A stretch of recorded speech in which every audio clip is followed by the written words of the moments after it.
It is Lynn Bardowski, and welcome to a new episode of Social Girl Live, where we turn your post into profits. And tonight we are blazing new trails.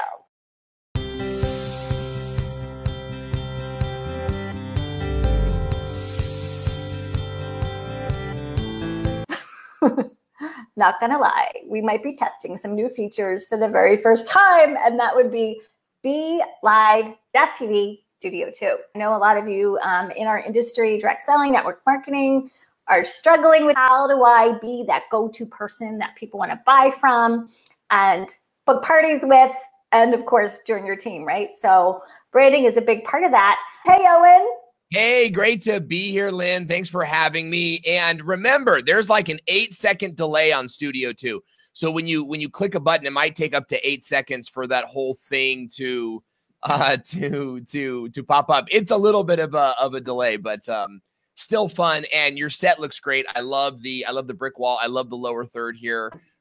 Truly, you are a professional. Oh, well, thank you. I've been, I tell people the secret in life and to social media marketing is to keep clicking. Don't be afraid. Just keep clicking. And that's all. So true. I've seen it so many. I've seen it. I'm battling a cold here, so I apologize. Maybe I should talk a little bit of less ferocity, but I've trained so many people in my office, from VAs to in-person staff. And I've seen this issue of frozenness, analysis paralysis. And it's a running back in the NFL. They're taught to just keep moving your legs, right? No matter what is going on upstairs, just keep moving your legs, right? I love that you're just clicking. You really have to just keep pushing forward. It's going to be the best thing for you. Yes, and today is the first day that Studio 2 launched. So when I say that we are blazing new trails, Owen and I together are literally testing this out and really learning about these features. Well, I know, Owen, you've had a little bit more fun with it, as being part of the BeLive team. Right. But yeah, it's one of those where we're like, well, we'll just make it work, right? And that's what we do. This is definitely my first time as a guest on Studio 2. So I'm actually looking at this from also a perspective of how is this experience from the back end, and how can we improve upon it to make live streaming more accessible to more people? Because let me tell you, live streaming has been an absolute game changer. And what you're doing, Lynn, with the creation of a show, you're not just going live, you've created a show, a regular theme, a regular time, a regular occurrence, which creates rhythm. Right. Mm-hmm. In not only your business, which is so huge to create rhythm in your business, but also in the lives of the people that you help. You're now part of their rhythm. And having that in your business is so key to being that go-to person that will join your downline, that will, even do recurring parties with you. Right. Because you've made it a rhythm. You've made it something that they enjoy doing as part of their regular lives. And that's a huge component to personal branding. Yes, absolutely. Consistency counts. And I did the same thing when I was active. I just retired from the field. For those of you that are new to my broadcast, $1 Million Party Girl is a literal translation of the business I built, multi-million-dollar downline in the field for almost 3 decades, and was going live. And people would literally message me on Facebook. I created a weekly live show, and we talked about this on your live stream success show, and they would literally message me and say, I love seeing you in the news feed. Can I book a party with you? Yeah. And, okay. Yeah. I think that's wonderful, and it's that consistency that counts, and it's not just showing up every week. It's showing up the same way every week. We're also showing up with energy and excitement. I think that my shows are, for our audiences, it's a break in their week. It almost feels like, oh, I'm going to be, I'm going to go relax with my friends, over here at Social Media Lab Live, or at the Business of Video podcast, or whatever, the BeLive weekly show, whichever show we're running. So, and because I hear this a lot, especially from direct sellers and from multi-level marketers, is like, I'm doing it though, but I'm doing that. And okay, well, maybe we could be doing it better. right? So Yeah. not just showing up, but showing up in a way that your viewers want to be a part of what you're doing. Yeah, I think that's a great point. And, you know, we're talking about branding and consistency. And honestly, that is how you build that audience. It's that consistent recognition. There you are, the newsfeed again and again and again. Yeah. And you are now top of mind. But something as simple as, you know, you guys know I'm always wearing my branding colors, either pink or sometimes green, just to change it up a little bit. So good. And when I moved, I didn't have my brick wall that was in my home, a real brick wall that I had painted white. So I literally just got this backdrop. This is totally fake. It's a photography backdrop, so that when people saw me in the news feed, there was, again, that same look and feel to the show. Oh, yeah. So absolutely. And you've branded yourself very, very well. Obviously, you founded the video marketing school. You're rocking your YouTube channel. So let's talk a little bit about building that audience. How were you able to grow to 50,000 subscribers so quickly? And now you are one of the go-to resources for video marketing that brands are going to.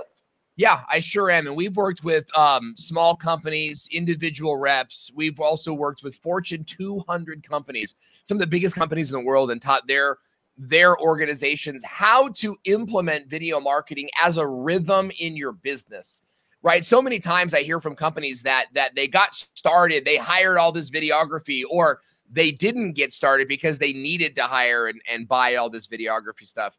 It simply isn't the case. You've got to start with what you can do, knowing that 80% of all internet traffic is going to video.